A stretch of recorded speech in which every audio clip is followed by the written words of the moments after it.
Hey, what's going on everybody? My name's Elijah, and you're watching Elijah Builds. Now I've got a cool little project planned out for this week. I'm not really sure how it's going to work out though, so I'm calling it a trial run or a proof of concept build. The idea I have is inspired by the Japanese art of Kintsugi, and if you're not familiar with that, it refers to a method of repairing specifically broken pottery with a tree sap-based lacquer, usually mixed with powdered gold. As a philosophy, it discusses the breaking repair of an item as a beautiful part of its history, something that should be admired and not hidden or disguised.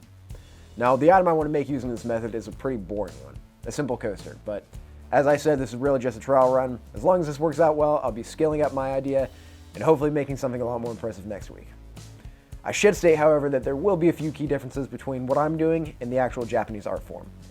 The first difference is that I won't be working with a tree sap-based lacquer mixed with real powdered gold.